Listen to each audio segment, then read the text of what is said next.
Today we're going to be working with systems of linear inequalities, which here we have an example. In our first example that we're going to go over, it says, which of the following equations describes the graph? So there's a few things that we need to remember.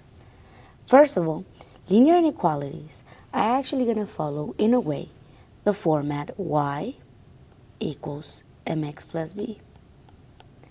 And I'm saying in a way because we do know that these are inequalities, so that is not going to be an equal. That instead could be any of my inequality symbols. Now, which one? Very good. So which one of these actually would be the one that we can use? So we need to remember that when we have y less than or y greater than, we know that for both of those cases, our graph is going to be a dotted line.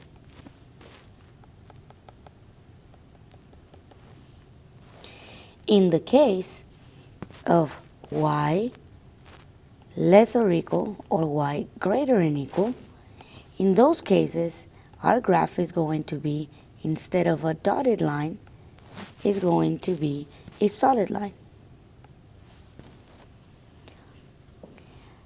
Then, what about the shading?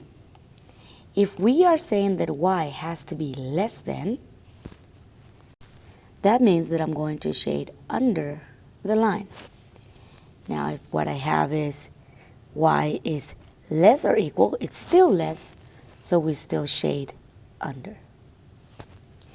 If instead what we have is that y is greater or greater or equal, in both cases we are going to be shading on top of the line. Okay. Now for that matter, the reason why this is important is because as I look at my graph, I'm going to see, okay, I need to know what is my slope and my y-intercept. So we're going to start with the slope. To find the slope, I need to define rise over run. So I'm going to go from this point to that point. My rise is 1, 2, 3, 4, 5, 6, 7, 8. Negative 8 because I'm going down. And my run is 1, 2, 3, 4. So my slope is going to be negative 8 over 4, which is the same as negative 2. Then, what about my y-intercept? B. That is actually where the line crosses the y-axis. In this case, right here. That is my B. This is the number negative 8, so that's going to be negative 8. So I know that my inequality is going to be negative 2x minus 8 because mx plus b. And I also know that here that we are going to have a y. Now the only thing that we need to consider is what's going to be, according to the shading and the line, what kind of symbol am I going to use? So first of all, we have shaded under. That tells me that this has to be less than. Second of all, I see a solid line, which means that here I'm going to have a line under. So my answer is going to be C.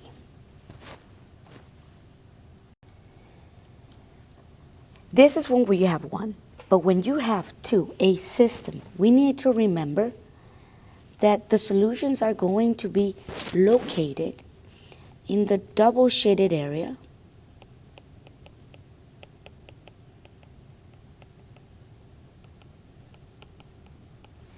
and on solid lines that border the overlapping area. So just for you to have some examples, this is a solution because it's a double shaded area. This is a solution because it's a double shaded area. This will also be a solution because it's on a solid line that is a border of a double shaded area. Now let's move on to over here. This is a solution because that's a double shaded area. Double shaded area. But here, this will not be a solution. No, no, no. Why? Because this is in a dotted line that is on the border of the shaded area. It can only be solid. Okay, now what are you going to do for examples kind of like this? First of all, we are going to follow my y equals mx plus b. So I need to start by figuring out what is the slope of this line, which is -1. Remember, we like to see it as fractions, so -1 over 1. And what's going to be my b, my starting point, -3. So that means that I'm going to start at -3, 1, 2, 3, right here. And then from there, I'm going to go 1 down, 1 to the side. And I can keep going 1 down, 1 to the side, 1 down, 1 to the side. In this case, to connect the dots, I need to know what kind of line I'm going to have. In this case, I have greater than, which means that I'm going to shade above. And my inequality symbol doesn't have the line under, which tell me that my line is going to be dotted. So now I'm going to connect these dots with a dotted line like this, as straight as possible. And then I'm going to shade above.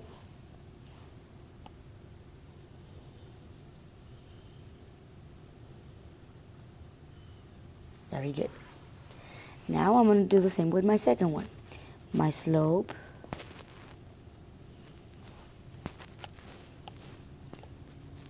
is -1 over 1 again. And my y-intercept is 1. So I'm going to start at y1. And then I move 1 down, 1 over, because that's my slope, -1. And I do it several times, 1 down, 1 over, 1 down, 1 over. Then I'm going to connect these dots. How? Well, according to my symbol, my y is less than. So my shading in this case is going to be under. And since my inequality symbol has a line under, this is going to be,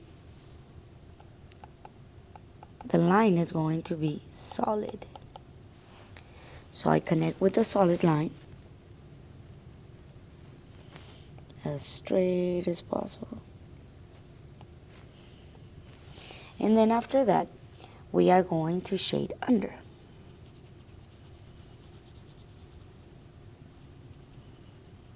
Okay. So now we can start checking our solutions.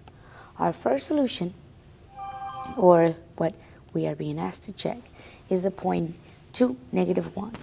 So 2, -1, right here. Now this is not in a double shaded area, but is on the border of the double shaded area. So yes, this is going to be a solution. Then we have the point 1, -2. 1, -2, right here. So in this point right here, is this a solution? The answer is going to be yes, because it's in the double shaded area. Then we have the point -3, 0. -3, 0, right there. Is this point right here going to be a solution? The answer is no. Why? It's on a dotted line. Yes, it's a border with a double shaded area, but it's in a dotted line, so that's a no. Then we have the point 2, -5. 2, -5. 1, 2, 3, 4, 5. This point right here. Is this going to be a solution? Again, the answer is no. Again, a dotted line that, yes, is bordered with the double shaded area, but at the end of the day is dotted, so that's a no. And at last, we have Negative 4, negative 1. Negative 4, negative 1. So negative 4, negative 1. Is this going to be a solution? As simple as no, because it's not on the double shaded area. The last example that we're going to see is this one right here. We have two inequalities. The first one, 2x plus 3y is greater or equal than 9. And the second one, negative 5y is less or equal than negative 3x minus 5. The most important thing is, remember my format. The only thing that I can look at is inequalities that look at the form y mx plus b. Okay, this can be any of the inequality symbols. So my first step is going to take each one of these inequalities and solve for y. So in this case, I'm going to cancel the 2x first. It's going to be 3y, negative 2x plus 9. Symbol stays the same. Divide by 3, divide by 3, divide by 3. So this is going to be negative 2 over 3x plus 3. And my symbol remained the same. This will be one of the ones that I'm looking for. Then the other one is negative 5y less or equal to negative 3x minus 15. Again, I have to solve for y. So I'm going to start by canceling, or the only thing that I have to do really is to cancel the negative 5. Divide by negative 5, divide by negative 5, divide by negative 5. That will give me a 3 over 5x plus negative equals a positive, 15 divided by 5, 3. And since we divided by a negative everything, our symbol now is looking in the opposite direction. Okay, so let's see. I'm looking for a line that has a y-intercept of 3. Okay, it's a solid line shaded above. Solid line shaded above. Nope. Y-intercept of negative 3. Solid line shaded above. Solid line, no, it's dotted, okay? Again, I'm looking for a line that has a y-intercept of 3 right there. Solid line shaded above. Solid line, but it's not shaded above. So go to the next one. Y-intercept of 3, y-intercept of 3. Solid line shaded above. Solid line shaded above. With the slope of negative 3 over 2. So 2 down, 1, 2, 3 over, 1, 2, 3. This matches. Let's just double check the second one. For the second one, we have a y-intercept of 3, y-intercept of 3, solid line shaded above, solid line shaded above, slope of 3 over 5. That means from here, 3 up, 1, 2, 3, 5 to the right. So that tells me that this is my answer.